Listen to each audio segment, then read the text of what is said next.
days of her life as it interconnects with many years of pursuing a project that's near and dear to her heart, which is a spiritual walk, a spiritual process that people take in Spain. She'll tell you a little bit about that, but actually, Susan, I want you to tell us about the last 7 days of your life, which really do illustrate this process of synchronicity. Well, what's exciting about following this is every day you don't make your own plan anymore. The universe decides for you, and if you get in connection with it, you happen to be in your own synchronicity, but it's really the universe that's guiding you. So now it's all angel chills and following, but it wasn't always that way for me. So now I've for several years been following a story called Santiago de Compostela, and it's a 1,000-year-old pilgrimage, been done 500 miles. People have traveled and journeyed. Millions of individuals have had this experience, and it was a real gift how I got the book. I was at the Bangkok International Film Festival, spoke to one person on a plane whose name is Robert Madrid. His friend Kevin Riley flies to La Jolla a year later and gives me this book. And I was completely compelled that Shirley MacLaine walked 500 miles. I was touched, moved. The story in itself is so grand and inspiring. I just couldn't believe it. So I kind of set it aside. The name of the book? The Camino. And I set it aside and I didn't really do much with it. And then what I noticed when I felt really moved to write this up, that from that moment on, one Spain connection after another started to unfold. And in the beginning, I was kind of like looking around, wasn't too sure what to do. And then, as you said, up to this last 7 days, it's now happening every 24 hours. There's something that is so powerful. So I came up to Los Angeles to meet with someone who's open to synchronicity and very faith-based and very inspirational. He's made incredible movies. His name is Steve McAveety and has Empower Pictures with John Shepard and many other talented people making inspirational movies that guide people to live their lives to the fullest. And in that short, brief meeting, we shared all these connections, and I saw several signs of movies that he's making that I was on the same track of. Things were unfolding in my life, that trips that are coming up this December to go to Mexico and Guadalupe and other things that were just amazing. And it led to us sitting there and sharing one very powerful exchange that I had is actually a movie that he wants to make, and I had met this man in Spain a year ago. So it's quite exciting to see what that will unfold, and I guess in a week or so we'll do a segment on it, because I know that it just wouldn't have happened, that at a last chance encounter I walked in, met a person, went to their private party, and here it was somebody that he was wanting to connect with. So it's not just looking at your own signs and thinking about the things you're passionate about, but really opening up to other people's passions and seeing how they connect together so that we can help each other. And that's why I feel moved to do this documentary. It's using your gifts and talents, following and living life only through synchronicity, mixed with your business planning and good skill sets, because it's really a combination. But the universe wants to do, God really wants to bless you with everything, and it's unfolding before it. So, and give back to charity. So as we use our gifts and talents, we follow the synchronicity, we work collaboratively with other people, and then really incredible things happen where we can help other people around the world. So it's like you're working collaboratively with the universe and everybody, and we're all connected.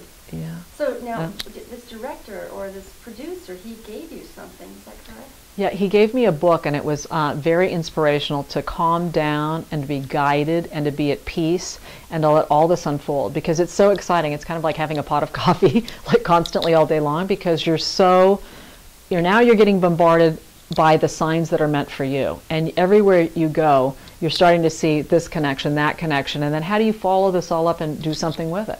So I've also learned to be unattached to the outcome now and really just look to where those connections come together. So Steve gave me a real blessing with this book that just was to be calm, be at peace, follow the signs, and see how things unfold. And then again, we get to collaborate, use our gifts and talents, and make a difference. But I didn't realize that when I met with him, it was the feast of St. James Day. I was so on the signs that I didn't realize that. And he also said that he knew that I would give a gift away. And went to lunch and realized it is the Feast of St. James. I knew exactly who to give the gift to. And I called that person, and that led to, again, amazing signs that are now bringing up Martin Sheen and Emilio Estevez, who actually have their movie coming out called The Way. And Steve had seen it at a pre-screening and was so moved by this that after World Youth Day, he will be doing the journey with his family through Spain. And I think that's an incredible testament and testimony to people feeling guided and touched by something. So here I just read Shirley MacLaine's book. obviously I've been passionate about this now for several years and following it, and then you see other people's passions unfolding, that that they are following different signs or what guides them. And so for me, it's angel chills and hearing people's names in my head, and then it leads to incredible experiences. And from that, I ended up in a restaurant in Malibu with a dear friend I hadn't seen in 3+ years, whose father actually died on the feast of St. James during the Holy Year, which was last year. And the next Holy Year won't be till 2021. So in this beautiful Italian restaurant, sitting there having this amazing exchange of life connection and learning and seeing where everybody's coming back together and being reconnected, we heard somebody speaking Spanish on the side, and she goes, "You got to get up and talk to those people." And they're exiting the restaurant, and I go running up to them and I say, "Hi, I'm Susan. I'm doing a documentary on Santiago de Compostela, Spain. Are any of you Spanish?" Young man says to me, "Susan, I'm from Madrid. Do you know the stone houses?" And I looked at him and I just said, "I met the stone houses 3 weeks ago in San Diego at a one-time event." So for me, it's really watching where the universe invites you to go someplace new, the new people that you meet, the invitations that aren't your typical week. Again, we all want to map things out and go Monday to Friday, Monday to Sunday, and it just isn't happening like that. It's really happening where we say, "I'll change my schedule, I'll meet you, I'll just go and sit and see what feels right." And from that now, we'll see what unfolds in Valencia, Spain with those individuals that are sitting there, but it's pretty a random exchange. Mann walks over at the same restaurant and greets my friend and says, "Come and join us for a drink." We sit down and talk. He had only met her 2 weeks before. I thought that he had been friends for years. He had friends in town that called him at the last minute. He hadn't seen them in 35 years. He would never have been at that restaurant. So some of that synchronicity led to me being more prompted on reaching out to Martin Sheen and Emilio Estevez, because Steve McAvity mentioned it at Empower, and then now this person, we were just kind of talking, and I was really looking at the signs. And the next morning when I Google the internet, I find out that Emilio's got a winery in Malibu. I didn't know that. His movie is coming out in October, and I just texted the friend I met last night, and he goes, I've met Emilio before. He's been in my home 3 years ago. I was just like, I'm staying in Malibu, and I'll just follow the next sign. So I get in the car and I stop at a place to get a pedicure, a little self-maintenance, and it didn't feel right. And I just got back in my car, and again, it's really following what you feel. It's so important, because it's not like there's a GPS roadmap that's right in front of you that says turn left, turn right. I mean, it's all inside you. So I drove up the road. My girlfriend calls me and gives me tips on where to go. I'm driving up the road. I pull into another place. I walk in. They're completely booked, busy with clients, and I said, "Is there any way you can fit me in? I'm just staying in town for the day." And they changed their schedule. They reworked people. They fit me in. I was so appreciative. I was willing to, wait hours, but they said, "No, right now." And I just felt compelled to speak to her. Tina's such a sweetie. And I said, "Do you know Shirley MacLaine?" And she looks at me and goes, "Why do you ask?" And I go, "I'm doing a documentary based on the fact that I read her book, The Camino. And what's happened to me before I even got here," I said, "led me to speak to you about this." And she goes, "I've known her for 12 years. And so I just told her, 24 hours ago, I was in a meeting. I drove to Barnes & Noble to get a thank you gift. There was Shirley MacLaine's book behind the cash register. And as I entered, I'm looking and seeing there's How to Learn to Speak Spanish, which is obviously important if you're going to spend time in Spain.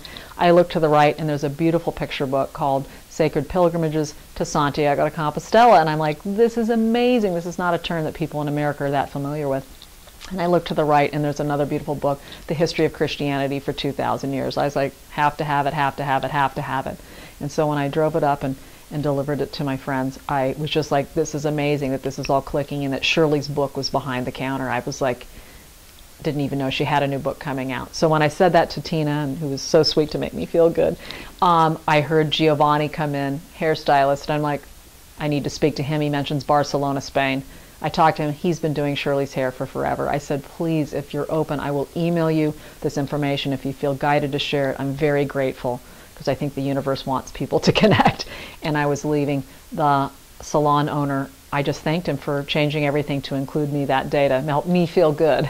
And I told him the story of what was happening, and he says, I know both Emilio and Shirley, and please email me. So I'm very grateful for people's openness, because this is a different way of living. We all are bombarded in society by too much information, too many people, too many things, and we're all looking for how to live and survive and make new friendships. But through synchronicity, I think wonderful things unfold. And And so in the last 24 hours, and how I'm even sitting here with you, Carol, is amazing, is that I went to a barbecue party last minute on the beach in Palos Verdes, and again, a last minute guest is an individual, wonderful guy, Kurt, who just did a movie with Martin Sheen, and he's willing to email him. So I don't know where this is going. I'm very grateful to all these people for their openness and letting me share something I'm passionate about. And why I'm passionate is I want other people to find their signs, because it just makes it so much fun that everywhere you go, you're looking for something. And just before I traveled on this trip, I stopped at a grocery store, asked for the owners' names, Mr. and Mrs. Spain.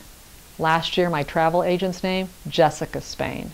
So it's really fun, including sitting in a restaurant. 5 months ago, I look across, and the only thing I can see is a license plate that says Spain 59. And that's really the last connectors of the 7 days, is staying with my friends in Palos Verdes. 2 years ago, she was walking through a subway in Boston and was given a portrait, a hand-sketched image of Mother Teresa. And she says, you know, my family were not that faith-based. She goes, I don't know what to do with this, but she felt compelled to bring it home.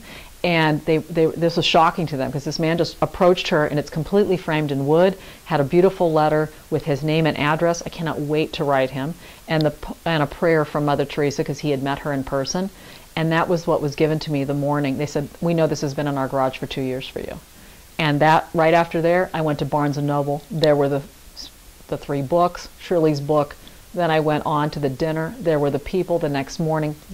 So again, it's really being aware. I mean, we can be rushing and making lots of phone calls and doing so many things in our life. But when we slow down and then feel angel chills, those connections unfold. And you just, it's something that I hope that I'll continue for the rest of my life. Thanks, Susan. We'll be right back after this.